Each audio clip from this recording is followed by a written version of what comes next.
Welcome to the Gottesdienst crowd, where we foster confessional integrity, liturgical preservation, and preaching that doesn't stink. We believe that the historic liturgy of the divine service is more than mere cobwebs of antiquity, but it is a true treasure of the Church, to be dusted off and brought down from her attic to be enjoyed. So let's get dusting. Welcome back to the Gottesdienst crowd. This is Jason Braaten. Today we have back with us Dave Petersen. Welcome back, Dave. Thank you. We are looking at the Gospel reading for the Feast of St. Peter and St. Paul. It comes from Matthew's Gospel, chapter 16, verses 13 to 19. Now when Jesus came into the district of Caesarea Philippi, he asked his disciples, "Who do people say that the Son of Man is?" And they said, "Some say John the Baptist, others say Elijah, and others Jeremiah or one of the prophets." He said to them, "But who do you say that I am?" Simon Peter replied, "You are the Christ, the Son of the living God." And Jesus answered him, "Blessed are you, Simon Bar-Jonah, for flesh and blood has not revealed this to you, but my Father who is in heaven. And I tell you, you are Peter, and on this rock I will build my church, and the gates of hell shall not prevail against it. I will give you the keys of the kingdom of heaven, and whatever you bind on earth shall be bound in heaven, and whatever you loose on earth shall be loosed in heaven." Okay, so did you want to talk about the feast itself first, or do you want to kind of dive into the context of the gospel reading and what it follows upon and what follows it? Let's talk about the feast for a minute. Okay. It's supposedly the oldest feast. That's what I read. The first of the apostolic observations. Oh. So from the 4th century. I'm just repeating something I read, but Yeah. it kind of makes sense, this idea that Peter and Paul would be singled out from the very beginning as the apostles to the Gentiles and to the Jews, right? Kind of the whole world there. And that kind of being comprehensive. So in that sense, they do sort of stand for the apostles, I think. And then later, things get a little more specific. There's apparently a tradition that they were both martyred on June 29th. Oh, really? Yeah. I can't remember now if it was the same year. Couldn't have been. Yeah. Paul would have been martyred first, right? That's a really great question. All I remember reading was they were martyred on let me see if I can find it very quickly, because it was in Lindemann. Sorry, I don't remember No, same day, it says there's a tradition that they put same day, June 29th, 67 AD, while another places their martyrdom on February 22nd in the year 68. Okay. Probably more reliable is the tradition that their bodies were removed to the catacombs on June 29th in the year 258, and that established the date of this feast. Oh, so 3rd century. Okay. Well, anyway, who knows? I don't know. It seems weird that I can't imagine them being martyred together, because the idea of Peter being martyred upside down in the Colosseum, and then isn't Paul just killed in jail? He's beheaded. But but not in the Colosseum, is he? No, I don't think so. Well, there's that whole tradition that he goes off to Spain. Well, I hate to point out the obvious to you, but that would have been before his martyrdom. Yes, I thought you would use more context clues than that. In other words, he's taken to Rome, but then there's the tradition that he leaves Rome under guard and then comes back in prison. Right. Right, because the Spain journey isn't recorded in Acts. Correct. Right. That was the context I was trying to allude to. Yes, before he's martyred. He could have gone to Spain after his martyrdom also. I feel like I'm talking to my 10-year-old. I know it. Well, your 10-year-old and I have a lot of things in common. Okay. There isn't. Well, is there any there's other feasts of like the Confession of St. Peter, isn't there? Right. And like individually. Yes. I think I'm just doing this from memory, but I think the Confession of St. Peter is first, but it might be, no, I think I take that back. I think it's the other way. I think it's the conversion of St. Paul is first. Yes. And then, right. And then the Confession of St. Peter, which is the same text, I think just gets added because people feel sorry for Peter. Like he's being, so it's so funny because I have, me, I don't feel sorry for people typically. I'm not big on sympathy. And I haven't noticed. So to me, that's it's funny how people are worried about, to me, it's funny that like you would be worried about Peter being left out, I mean, I promise you, Peter doesn't care and he's fine with it. But this idea that he's being slighted, so. I mean, Paul, I think Paul does. I also, maybe it's just the Lutheran in me, but, Paul gets a lot more ink in the New Testament. Mm-hmm. I mean, not only in what he writes, but also in the book of Acts. Yeah. So, Paul is kind of more significant. Yeah. Anyway. So what does this commemorate then?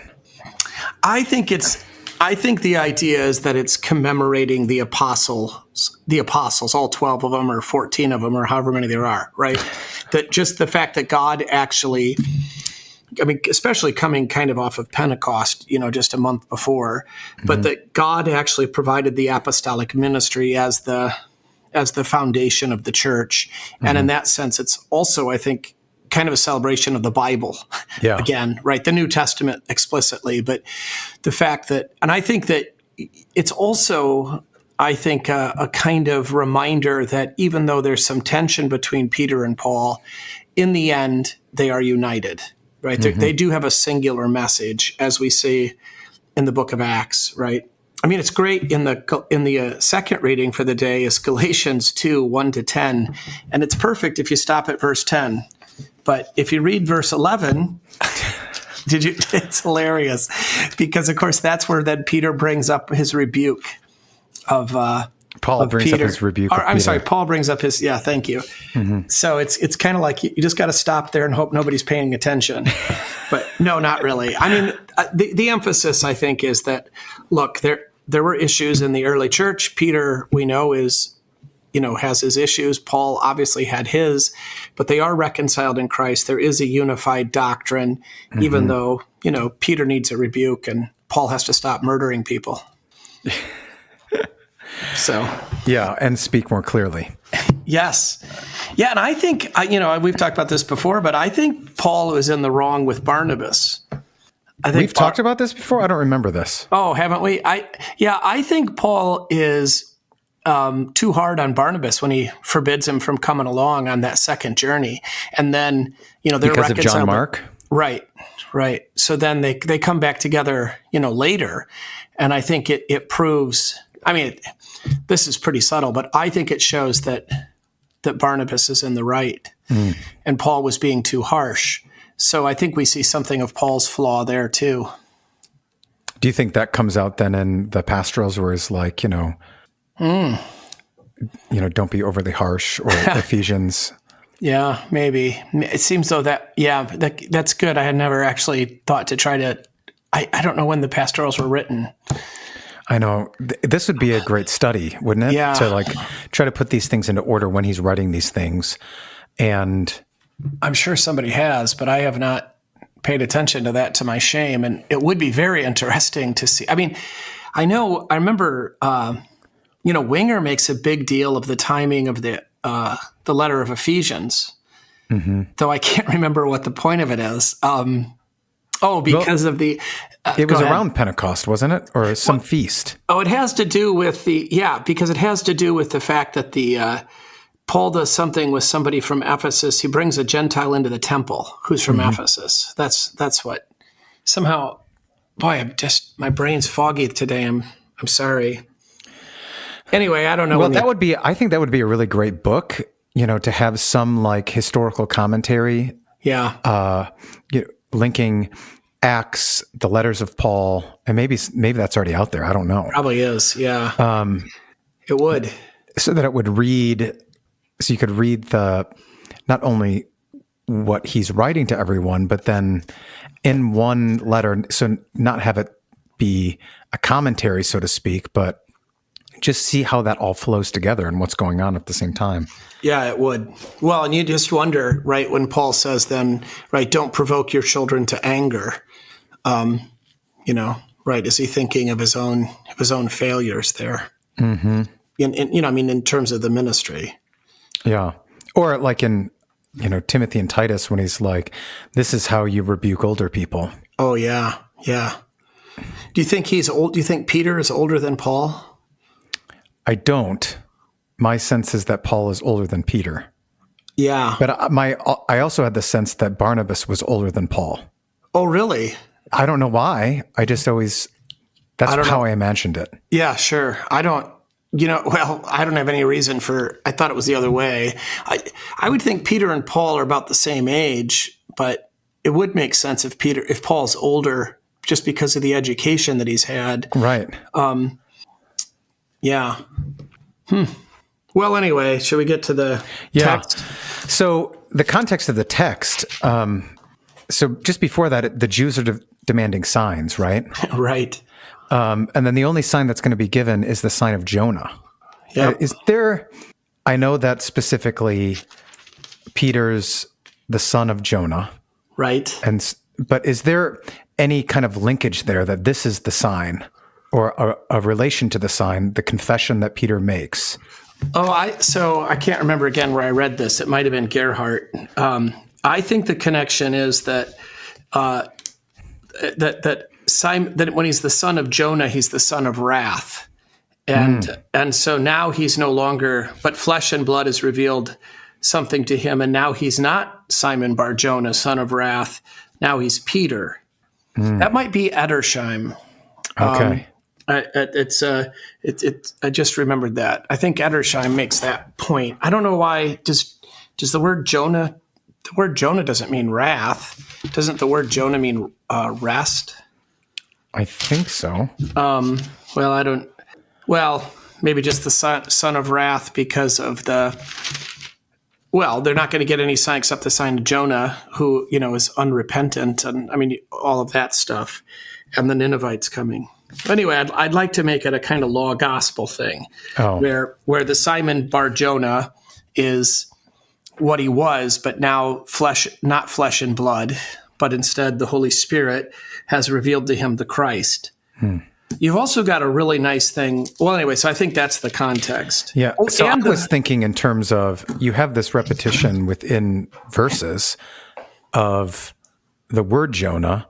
And so are we to be thinking that Peter is onto what that sign is, namely the death and resurrection of Jesus? And so he's confessing, you are the Christ, the Son of the living God. Yeah, who's gonna rise like Jonah did? Yeah, maybe. You've got this. The other thing with the context, though, that's sort of hilarious is, this is right after he rebuked, "O you of little faith," and then now, they do the leaven of the Pharisees, and right. Do you not still understand the miracle and things like that? But there is a separation in verse 13 from that. All that stuff. There is this movement to a new place. So I don't know if we should, because it is kind of interesting that you go right from "O you of little faith," and then the next thing he says to him is "Blessed are you," right? So it seems like there's time passing. Yeah. Right, because you do get the "de," which indicates kind of a different audience or a different setting.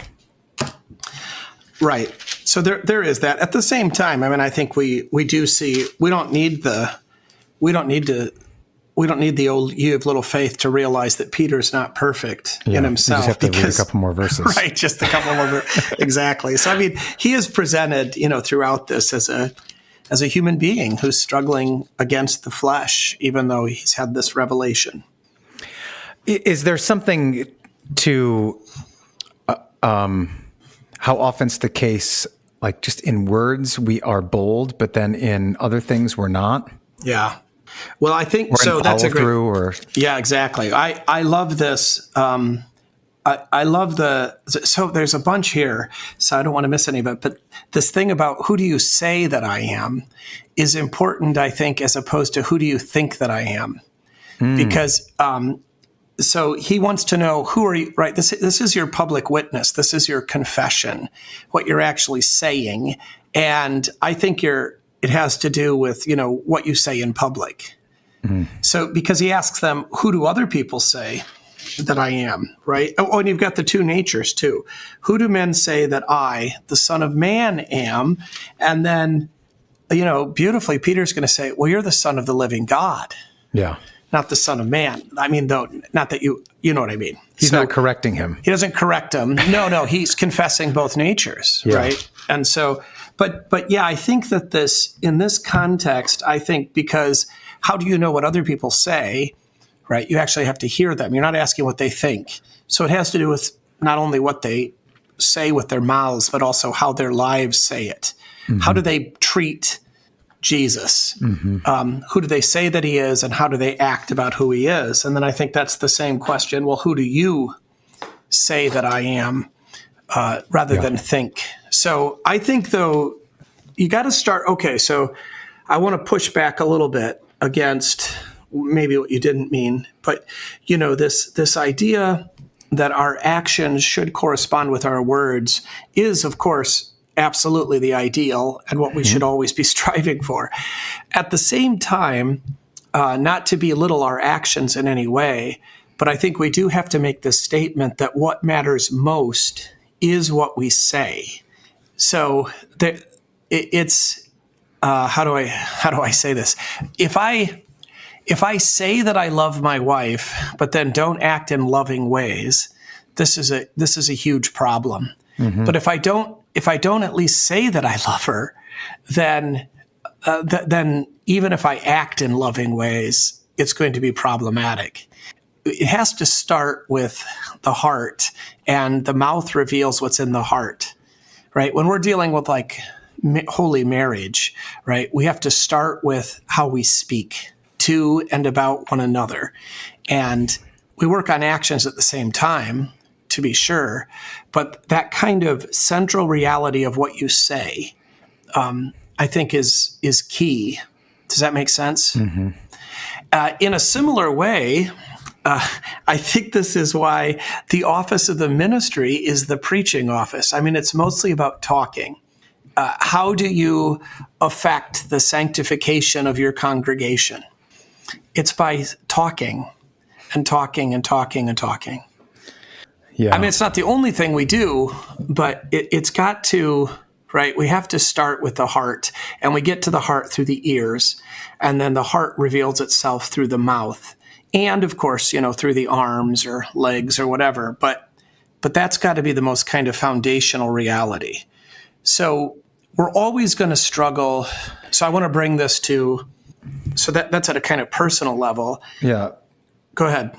So then, if I understand what you're saying, how do you understand Jesus's parable about the son who was obedient? Yeah, well, which one is obedient? The one who did it, not the one who said it. That's right. But no, of course. But eventually, he must say it. Okay. Because, right, so he says no, but he changes his mind and he does it. I think he has to have a change of heart that would also come out of his mind. He's not going to be doing it and continue to say I'm not doing it. Okay. Right. So it might look like, and I mean, to be sure, right, we're against hypocrisy. We're against false confession. Don't get me wrong. But I do think we want to highlight that confession is in the first place a matter of what we say. So I want to bring this to church bodies, to denominations, right? Because there is this kind of reality that there is no church body that lives up to its confession. And that is a huge frustration. And that, so I mean, just take our own church body, right? The Lutheran Church Missouri Synod. Are we living up to our paper standard? No, we're not. I mean, we know we're not. And that's a problem that we need to address and we need to work on. At the same time, we have to kind of learn to accept on this side of glory this imperfections. my wife says that she loves me, but she doesn't act perfectly in accord with that statement all the time, right? She is a sinner, and sometimes she acts in selfish ways. And so does that mean then that I have the right to divorce her? Of course not, right? Love covers a multitude of sins, and we're working on this, and we're living together, right, in Christ. So would you then connect this to the restoration of Peter at the end of John? Yeah, I think that it is totally related. Peter himself is a very flawed human, right? I mean, immediately after this, he's going to try to stop the crucifixion, and then he's going to fail to confess Jesus in the court of Caiaphas. And then, 10 years later or something, maybe not even that long, he's going to get into this spat with Paul. So, Peter himself isn't, and I'm not excusing it, right? It's not as though his actions don't matter. He has to be rebuked, right? He has to suffer at least some kind of consequences for these sins. But the point is that I think sometimes we're kind of leveling this charge of hypocrite too quickly and too harshly. And when my wife says that she loves me, but then doesn't act in perfectly loving ways, she's not a hypocrite. She's a sinner who is struggling against the flesh, and the new man is ruling in her, even though at times the old man comes through. Gotcha. And I think, and maybe that seems like a convoluted thing, but.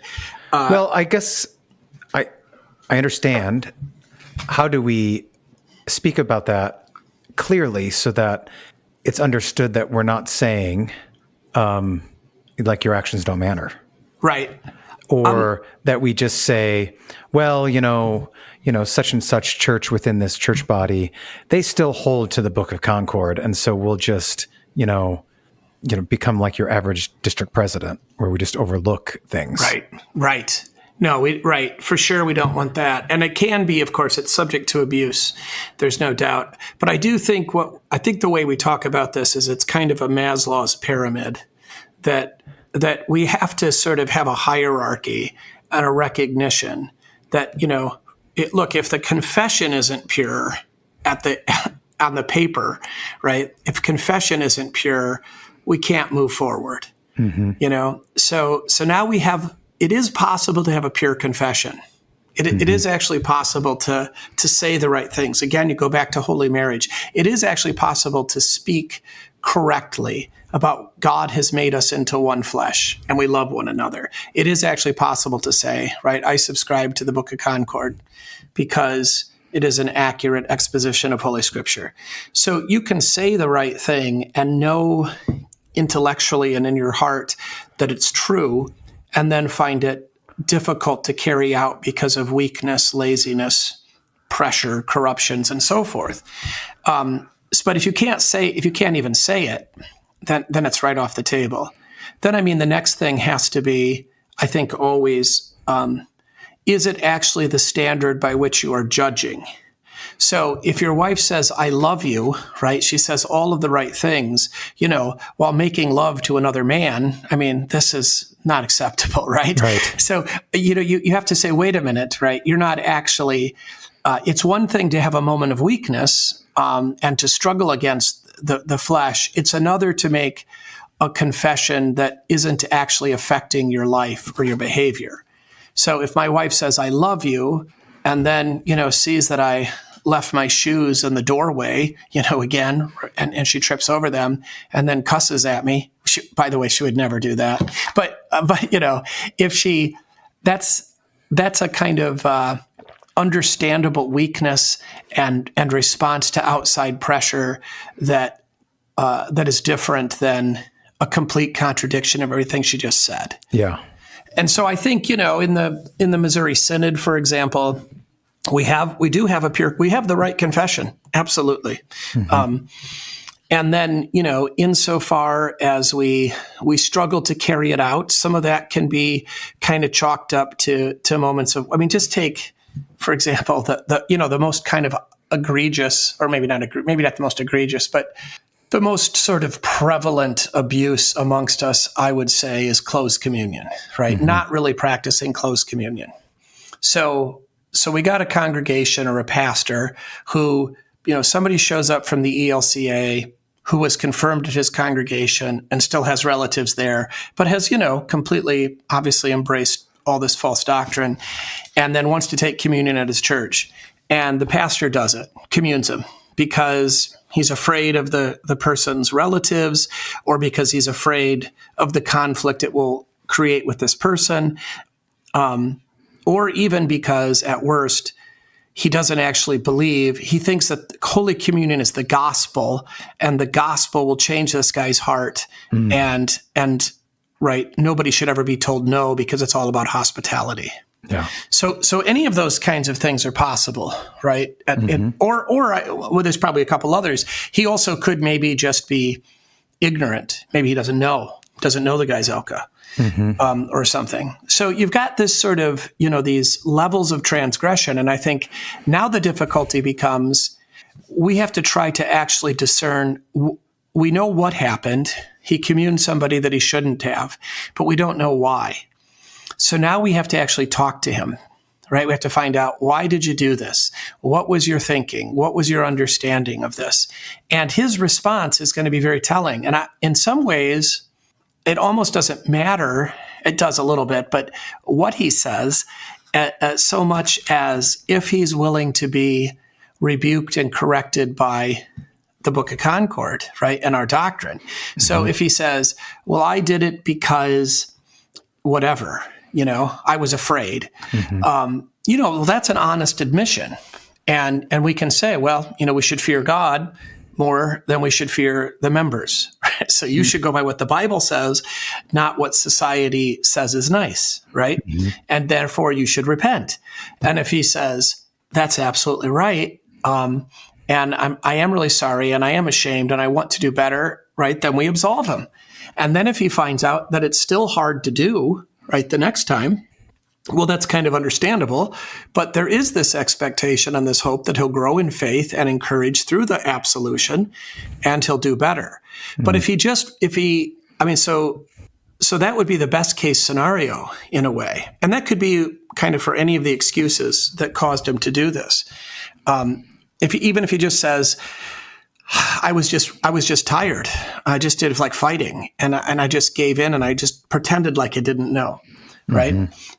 Okay, totally understandable from a human perspective. We're all sinners. We're all weak. We've all failed in this kind of way at all sorts of things in our lives. So, but it doesn't mean it's okay, right? It's still a sin, needs to be rebuked, needs to be repented, and should be absolved. And, we strive to do better as God gives strength, knowing in some sense that it's not going to be easy, and there's probably going to be more failures to come. But we've dealt with it in a way according to the standard that God has given us, not according to excuse making. So the worst answer he could give is some sort of an excuse that says, well, it wasn't actually wrong because it was an emergency. Right? Or he makes up something, right? That's typically what they're going to make up. And then you have to sort of get at, and usually what you'll get at then is you're going to find it is the worst thing, where he doesn't actually believe what 1 Corinthians 11 says. He doesn't actually believe that Holy Communion is an expression of unity. He thinks that Holy Communion is a tool for creating unity or for evangelism. And he doesn't understand our doctrine of the Lord's Supper, and that's why he's doing what he's doing. And it could be then that all he really needs is catechesis, right? He just needs give him peeper, right? Remind him what these things say. But there is my point of this would be like, how do we deal with aberrations? And I think again it's the same thing in holy marriage, right? So my wife says she loves me, and then she yells at me. Well, we need to find out why. You do have to do the sort of hard work of talking, diagnosing, and it requires humility and patience and trust. Those are hard in marriage, and those are hard in the church militant. But I don't think there's any other way. Especially if the process designed is designed almost to stop talking. Oh, completely. So this is a big beef for me right now. I've been preparing this paper for the Chemnitz Forum that's going on in Minneapolis. By the time this comes out, it'll be over. But anyway, the Book of Concord is explicit that the church requires a judiciary, which is really interesting. It's in the treatise. That the church requires a judiciary so that things can be judged. And it's my opinion that our current, in the Missouri Synod, the dispute resolution process is not a true judiciary. Now, that's a bit of a political opinion, I suppose. But the problem is, I think the whole thing is set up not to make a judgment. It's supposed to, it's trying to kind of create a win-win reconciliation kind of thing, which sounds positive, but there are things that actually you have to make a judgment on.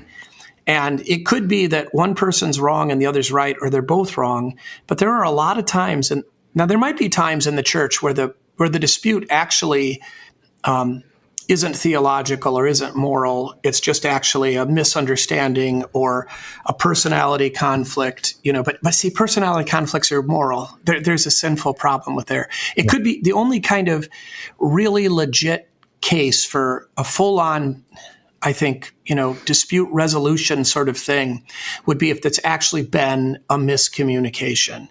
And that happens. I mean, absolutely, that happens. I'm not disputing that.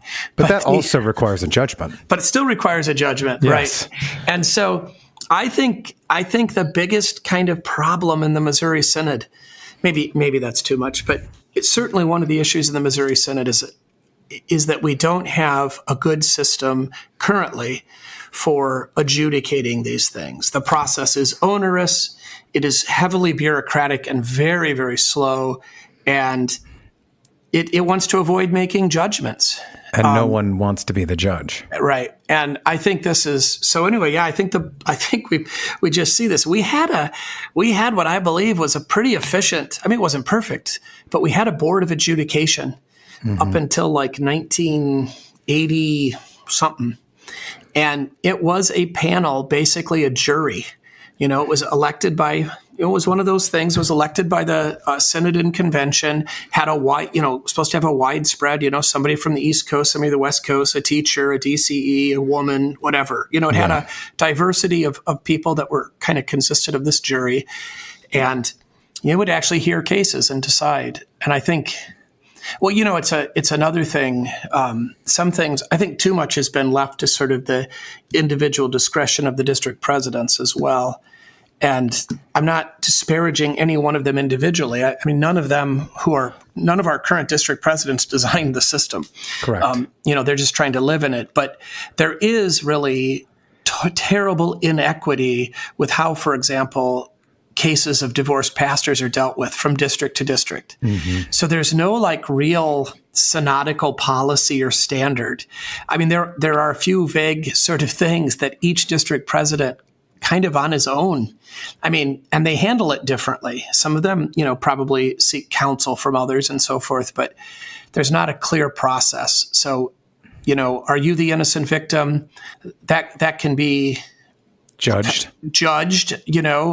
against or for you without really much of an appeal and without really, or how much weight it even has in the decision. Because there are some district presidents who are just going to say, actually zero tolerance, right? But that's not uniformly. So if you get divorced in the wrong district, and I'm not really taking a stand on this. I'm just saying that the process itself is unjust. And I think it should be a judiciary kind of system would help this. It would still be human and it would still be flawed, but I would like to still have things to complain about. We would, but it would probably in that case be more equitable. That would be the goal, and more transparent as well. Now we have, I'm thankful for this because for a long time, the district president's policy manual was secret, but it isn't anymore. So that's nice. Just as sort of an employee of Synod, but we're not really quite that, but whatever we are, being under ecclesiastical supervision, you ought to have the right to know what the procedure is and what your rights are. And, when that was being done, that without you being aware of it, that's terrible. right? I don't think district presidents should be able to make evaluations of men that they don't share with the men. We couldn't do that in the Army. If you write something on somebody's evaluation, there's no, he has to be able to see it. That's sort of habeas corpus, by the way, right? And for a long time in the Missouri Synod, and that probably still goes on. I mean, it's due process. Yeah, it's due process. So I don't know how we got on all that, but about saying, how do you deal with it when somebody doesn't act according to what he says? Mm-hmm. It is a problem, but I still want to kind of emphasize this, that there's always going to be problems because of sin, and we're going to have to deal with that on this side of glory. But we ought to be able to get what we say right. And we should recognize the primacy of what we say. Do you think that there, when talking about this, this judiciary, do you think that there is a sense in which, as the people within districts who aren't district presidents, right, that we should do a better job of kind of demanding, for lack of a better word, our district presidents to make judgments? Yeah, I love that. I think we do need to, support them. And part of that support is issuing remonstrance where necessary. Our district president should be teaching, right? And that's also a kind of form of judgment. But, leadership in the church is by teaching and by example. But the district presidents really are fulfilling the historic role of bishop. The overseers. Ecclesiastical supervisors is kind of bureaucratic language for a bishop. And they do need to make judgments. And I think, we need to call upon them to make judgments and then to defend those judgments, right? Mm-hmm. So it shouldn't just be, because again, you get a lot of times, this guy's off the roster. Why? Right? Well, mm-hmm. We have to protect his reputation. I mean, I'm not sure you do have to protect his reputation. I think that if you've been removed from a public office for cause, then the people that you were accountable to, or your subordinates rather, should be made aware of that. Mm-hmm. I mean, I always say, if President Trump resigns from the office, I have some questions. Yeah, and they ought to be answered. And if a man resigns from the office of the ministry, I think there should be actually, or from the, any kind of office of the church, public office, I think there should be an explanation given. And if it could be a legit reason. It could be, look, my mother's sick. I need to take care of her. Hey, great. God bless you. That's commendable. And, or it could be my health's not good enough. Okay. Well, it's good that we know that. Mm-hmm. But, I think the district presidents under resignation have resigned on his own, resigned under investigation, resigned at the counsel of the district president, either, because of his own health and his own circumstances, or because of something that he did. Do they? I didn't know that. They have those categories? I think they have those categories. I can't remember ever. But they don't report it that way. They report it that way, yeah. Yeah. And so at least to say resigned under investigation. Yeah. Or resigned at the counsel of the district president for, removal. Yeah. Or, because of these, gross manifest sin or something else. Yeah. For cause. Right. Well, okay. So it does relate to this text some, because you do have in this text the binding key. Which is very much tied into this. And, whenever, because we are talking about church discipline here, what district presidents are supposed to do, but also what pastors are called upon to do within their own congregations as well. Mm-hmm. And, you do have the parable of the tares, right? That we don't want to tear up the wheat. We don't want to we don't want to pull out the weeds in such a way that it destroys the wheat. Mm-hmm. And so, you have this witness in Scripture, but you also have the weeds that choke out the wheat. So we have to deal with this circumspectly, right? We have to be careful what we're doing. We know that at the end, right? There's going to be, there is the difference between the church visible and the church invisible. Right. I don't know why people fuss about that so much. Why they don't? I guess they don't like the language of the invisible church because they're concerned that we're going to abstract the church away from its concrete forms in this world. That if we talk too much about the invisible church, it's going to become an individualized kind of in my heart between me and God, and no one can know if I'm a Christian or not, which would be a bizarre overstatement of the lack of the church's visibility. Mm-hmm. But at the same time, I mean, you have to deal with this reality that the definition of the church is the sum total of believers. And we cannot see into the hearts of men, right? So how do we know? We do expect that at the end, right, there's this separation of the sheep and the goats. And I mean, some of the goats themselves are going to be surprised. Mm-hmm. But the truth is they didn't have faith. And so they might have had the external marks, but they didn't actually have faith. Well, no one is saved without faith. They're not in the church. So that's all the invisible church means. Mm-hmm. The visible church, of course, is where we know, right, where the gospel is being preached purely and the sacraments are being administered. And there is no existing in the invisible church apart from the visible church, mm-hmm. right? So I don't know why they fuss about that. And I don't know, also forgot why I was talking about it. Oh, church discipline. So there will be, right, at the end, right, there will be that we find out, oh, this looked like wheat, but it was actually a weed, or it looked like a sheep, but it's actually a goat, and now it's gone. That is not an excuse to not deal with the weeds that we can get at, right? If we get fooled, then we get fooled.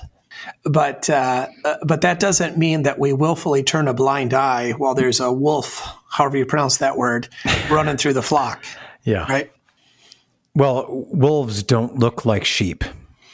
Well, they dress up like them, though. Right? I mean, that's in the Bible. Yeah. So the point of that would be, right, right, they come in sheep's clothing. They can, it is possible for us to get fooled to some degree. Mm-hmm. And if we get fooled, so be it. But that's not an excuse to live in willful ignorance. Right. And it isn't either to cast aspersion on those who have the external marks of being a Christian. Mm-hmm. I mean, we're not second guessing our confirmands when mm-hmm. they stand at the altar and say, I will suffer all evil. Well, maybe you will, maybe you won't. No, we're not doing that. We take that at face value and we rejoice in it. And we expect every one of them mm-hmm. is a true Christian, right? Yeah. So again, if we're fooled, we're fooled. But mm-hmm. that doesn't mean that we're not casting doubt on people or aspersions, and we're not ignoring people that obviously aren't. So is this also time to kind of take on the papacy and? Yeah. Well, apostolic succession kind of comes into this a little bit. I mean, there's a lot in this text, really. That this whole thing that the church is built on the confession of St. Peter as opposed to the person of Peter or his office. Mm-hmm. It is an important distinction. It's somewhat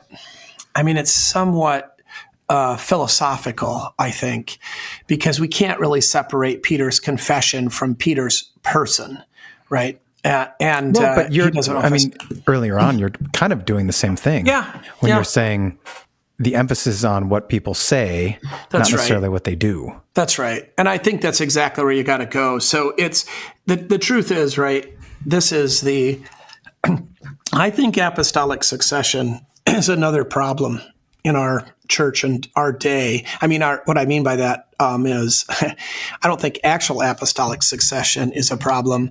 I think that this idea that apostolic succession is a genealogy of bishops and ordinations by bishops, this idea is a real problem. That's un-Lutheran.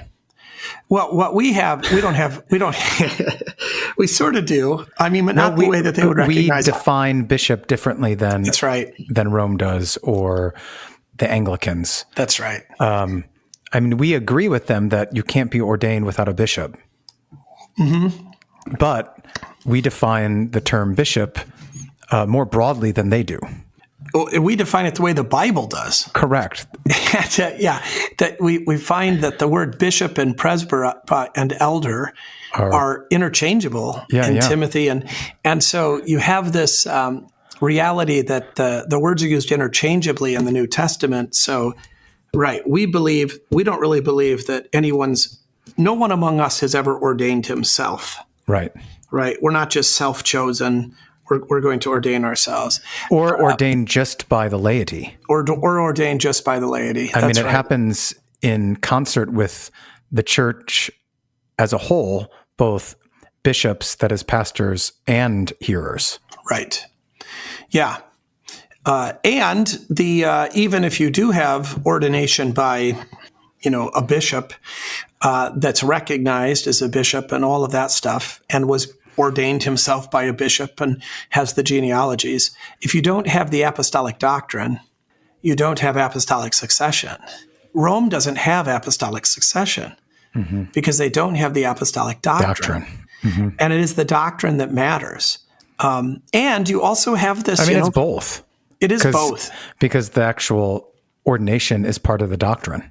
Yeah, I agree. I think that I love actually how we do it. I love that you have a call from the congregation. That's the laity's choice, right? Mm-hmm. They have the right to choose their own pastor, and they have the responsibility to judge his doctrine. But then I love that the ordination is done by the clergy, that you also get the approval of the ministerium, right? That we approve of this guy and he's fit. The laity are not doing it independently of the clergy. And I think that balance is key, that the ministerium is responsible for the training of clergy and the authorizing of clergy, even though the congregations judge the doctrine and call the pastor, right? But it is the kind of both things. It is kind of funny to look at Luther's doctrine of the ministry. I think it just depends who he's writing against, what he emphasizes. Because there's what's with that? Yeah, there's a lot of emphasis, of course, on the kind of functionality of the ministry and the ministry belonging to the church and coming out of the royal priesthood. You certainly see that in Luther. It's not hard to find. And yet at the same time, he's just emphatic that it's a divine institution and it's not simply a matter of good order. Yeah. Right. So, sometimes and I think we may have gone off or at least veering towards going off the other side. But there was a time there where in the Missouri Synod, it was taught almost as though the office of the ministry was a human institution for the sake of good order. Just sort of just like the congregations have a treasurer. Not everyone can sign the checks, right? You can't just any member of the congregation sign a check and it's valid. No, we have to have an officer to carry out this function on behalf of the congregation, right? And so the office of the ministry was seen much like a treasurer, where the congregation just said, well, somebody's got to do this work. We need a full-time person. Let's have this guy do it. But it really is just something we're doing. And that contradicts a bunch of stuff, right? And that's definitely not Luther. That's too extreme. But then I think, and then you had sort of dumb stuff like Everyone a Minister by Oscar Voigt. That was published by CPH in 1983 or something. And that was terrible, wrong, confused, and created a lot of problems that we're still kind of recovering from, but we've made great progress. God be praised. We don't want to go off on the other kind of side of the ditch. Do you think we have? I think some people have. Okay. How's that? I don't know. I don't want to judge doctrine based on, conversations over beer because, that's casual and stuff's coming out fast. So some people have said things that have sometimes made me a little uncomfortable, but I've probably done the same to others. I do think I'm even nervous not over beer. I'm sure. Yeah, even over podcasts. But I do think that there's some claims that have been made in church bodies we're in fellowship with about apostolic succession that are very problematic and unconfessional. And they've been it's been way overstated, and I think it has led to some bad practice. So you've got, a bishop of not a Missouri Synod bishop, but a bishop we're in fellowship with. And, he's going to go off and ordain Anglicans who are, who support homosexual stuff because they asked him to, because he has apostolic succession and he's a bishop and they want ordination by a bishop. And he does it. That's happened within the last 18 months. Or we have, or somebody, some other kind of, just this idea, because that's where they're getting into, that's where it's happening. I mean, there's two things that I've seen happen or know of happening. These bishops going off and ordaining people because they want to be ordained by a bishop who has apostolic succession. And he's ordaining people that he shouldn't, because he shouldn't ordain people that don't have the apostolic doctrine. So that's a real problem. And that's a problem if we're in fellowship with him. The other kind of weird thing, I have seen a few statements where there's been talk as though the bishop is the guarantor, I don't know, whatever, guarantees that the Bible will be rightly interpreted. Yeah, I'm glad to hear your right. That's problematic also, right? As though tradition or a man or his office would we believe in the perspicuity of Scripture. Yeah. That's huge. I mean, that's everything in a way for us. Yeah, I mean, there's a Roman Catholic who just came out with a book on how the Bible is not clear. I mean, I think the name of the book is The Unclarity of Scripture or something to that effect. Yeah, well, there you go. So I think those are sort of two issues that I see when you make this about Peter's office rather than Peter's confession. Yeah. And the book's called The Obscurity of Scripture. There you go. Yeah, and it's somehow tradition. Oh, yeah, because tradition is so clear and so unified, right? Right. I mean, that's ridiculous. I mean, even the canon, I mean, it's just, how do they make that argument with a straight face? I don't know. Like, I mean, I've had conversations with people about this kind of thing, and sometimes they'll ask me about apostolic succession because they're kind of toying with going to Rome. And he's like, well, I don't want to be Lutheran because you guys don't have apostolic succession. I'm like, well, what do you mean by that? Right. Because we believe we do for these reasons. And he's like, oh, he was only thinking about it in terms of like external, just by bishop, the way that Rome defines it. I'm like, well, let's define bishop the way the Bible defines it. That's right. And let's try to imagine a place where you have apostolic succession without apostolic doctrine. Yeah, exactly. How in the world? I mean, who even cares? If, first of all, their genealogies are fake. We know that. But even if they weren't, who would care? I mean, what if the Mormons said we got a genealogy that proves Joseph Smith was ordained by a real bishop with apostolic succession, and so what? Right. I mean, if you don't have the apostolic doctrine, you have nothing. Right. Nothing. So it's just an outrageous kind of argument. So how is what Simon Peter said a summary of the apostolic doctrine? That's a great question. Well, I think it, especially if you tie it to the question, you get the two natures, right? Who is the Son of Man? The Son of Man is not merely a man. He's the Son of the living God, and he is the Messiah, right? So how is this? I mean, this is obviously it's all Christology, and the apostolic doctrine, right, it's all that. Yeah. Jesus, born of Mary. I mean, you've got the two natures. The only thing you're really missing in that is the Trinity. You could make an argument for the Trinity, though, perhaps, if you got the idea that Peter's confession is based upon the baptism of Jesus, if that's what he's responding to. Because he heard the voice from heaven saying, "This is my beloved Son." And he knew that was God the Father, right? Because who else would it be? And so if that's, and then right in there, the Father doesn't say, "This is my beloved Son, the Christ." He just said, "This is my beloved Son," right? Who is well-pleasing to me. Well, and you could have the Spirit is the one, it's the flesh and blood. That which is, it's not the flesh and blood that has revealed it, but the Father.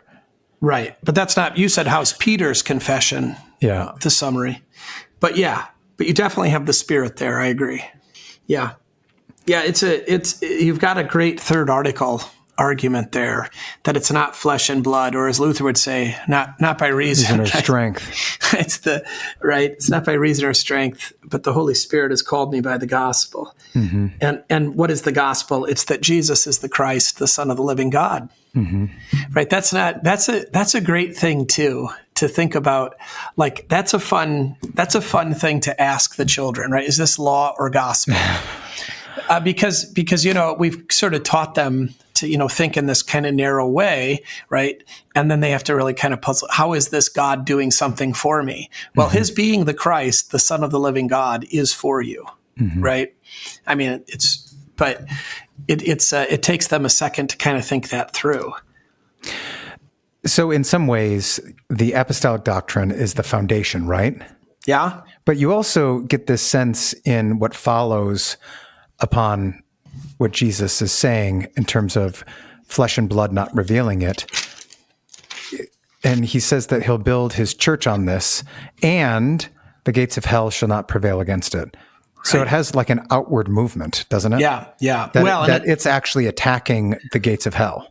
And being attacked, right? Because the gates of hell is going to fail in its attack, right? So we're building. Yeah, but the gates of hell is the stronghold of hell, isn't it? Yeah, it is. But I think it's also,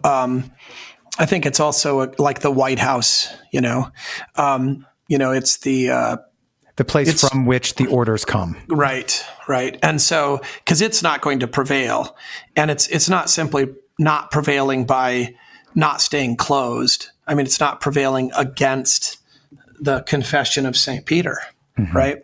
And so it is actually attacking.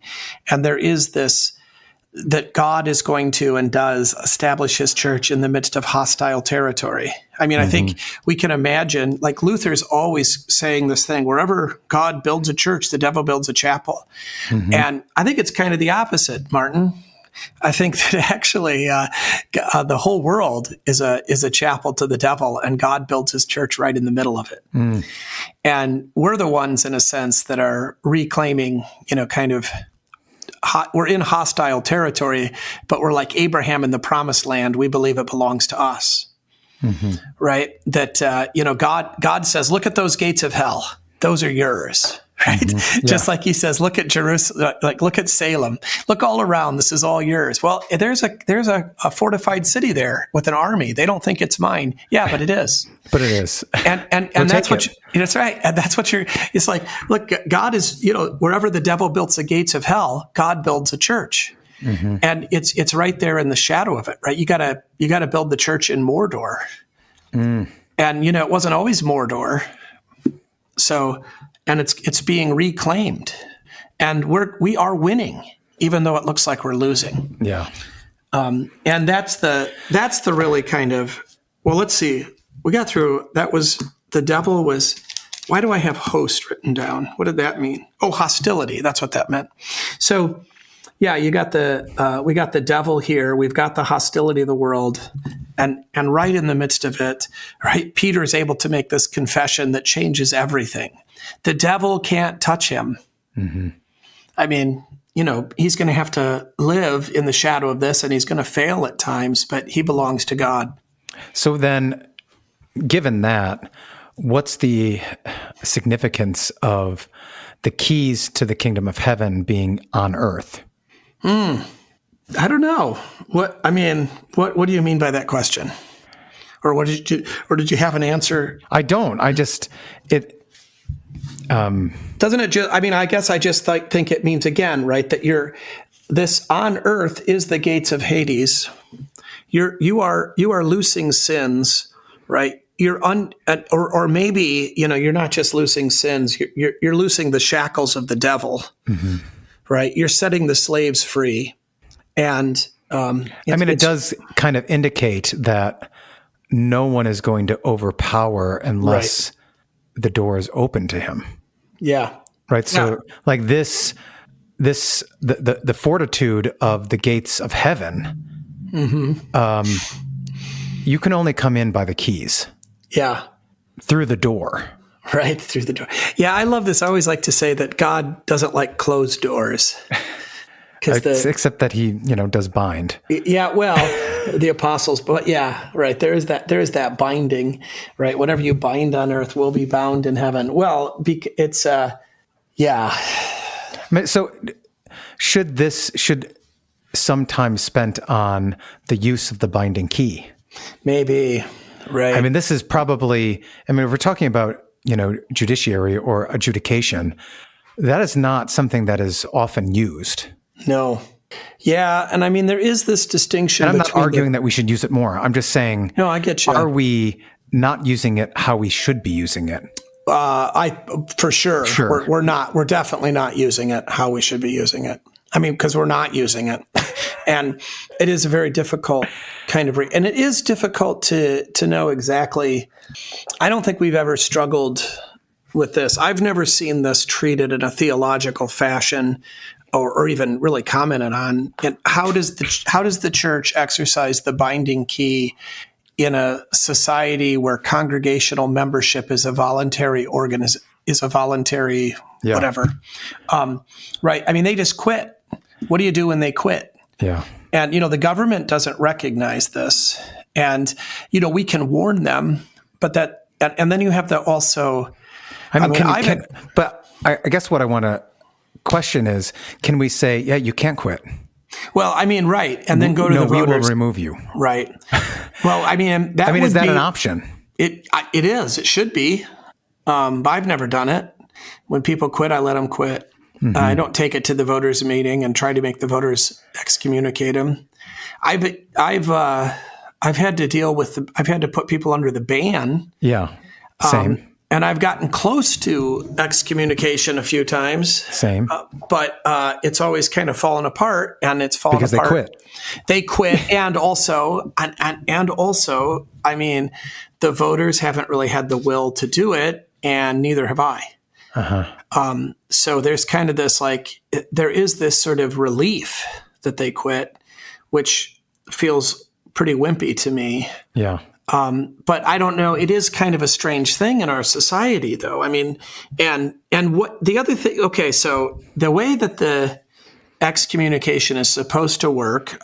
First of all, I mean, it's always the point is reconciliation. I mean, the point is that they would be warned and come back, right? It's not vengeance. It's trying to indicate to them the seriousness of this.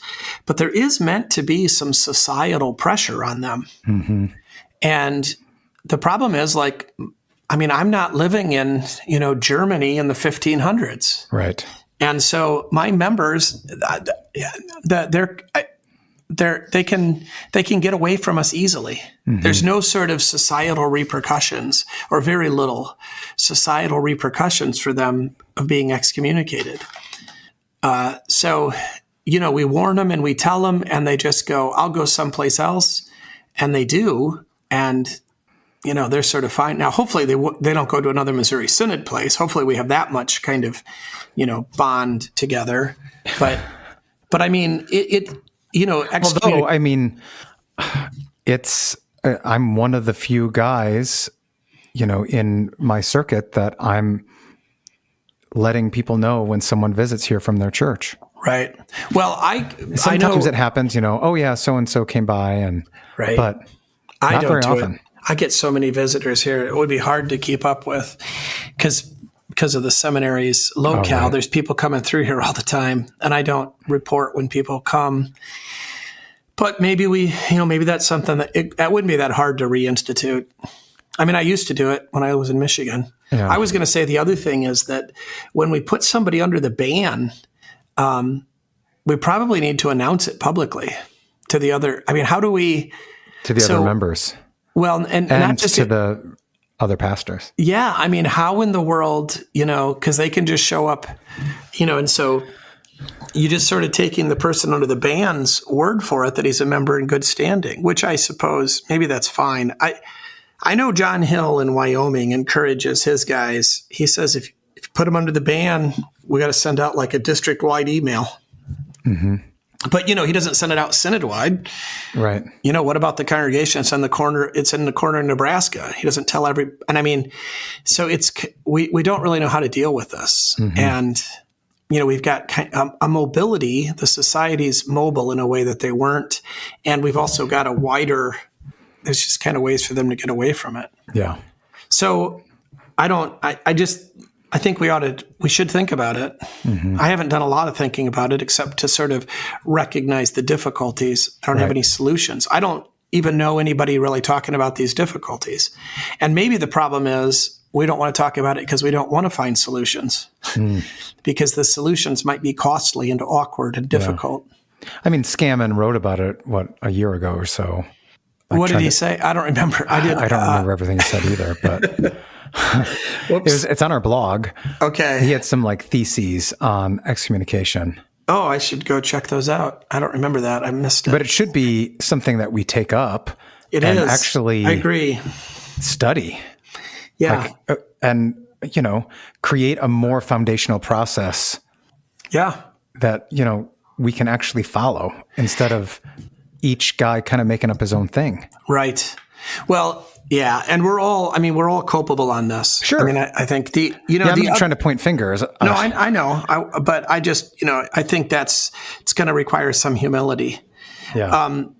I was, it's interesting. It seems like whenever I was trying to hunt down this line that excommunication is not a mark of the church. And I've heard that repeated a bunch. I couldn't find it in Pieper. Maybe it is in there, but isn't it in Gerhard and his?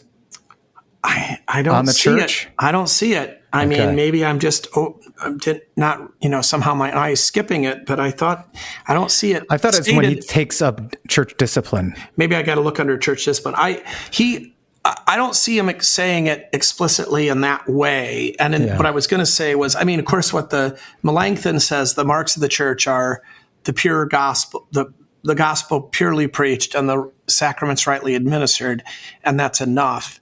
But you do have Luther on councils and creeds, and that's pretty late, which is a good sign, like 1539, I think. And he actually gives 7 marks of the church, right, and then an 8th one that he says sort of.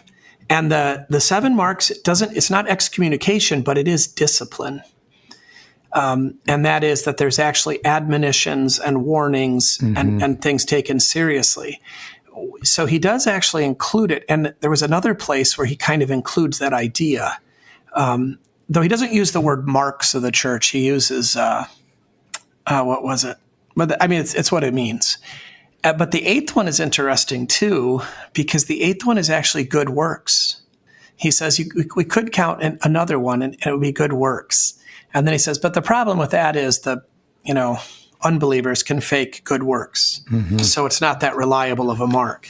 But even including discipline admonitions is contrary to the sort of antinomian spirit of the age. Yeah.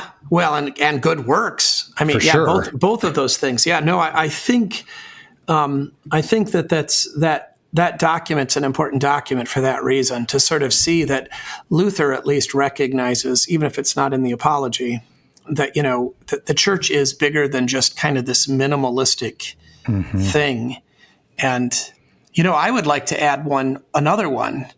I would like to say, a confession of inerrancy. I think we kind of get that with the brief statement. The brief statement for us. Because, there is this is essential in our age, in a way that wasn't necessary in Luther's age because it was assumed. Yeah. So, well. So what direction do you think you'll go? Well, I had an idea, but now you got me all messed up. What was I thinking? I don't remember now. I can't remember. Okay. I did have an idea when we started this. I'm looking at my notes, but I don't see anything coherent. I don't know what I was...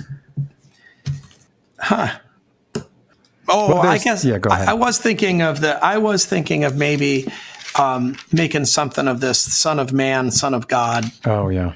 Thing. Oh, and I was going to point out this Gerhard sermon in Fred Lindemann. Did you read that? No, I didn't.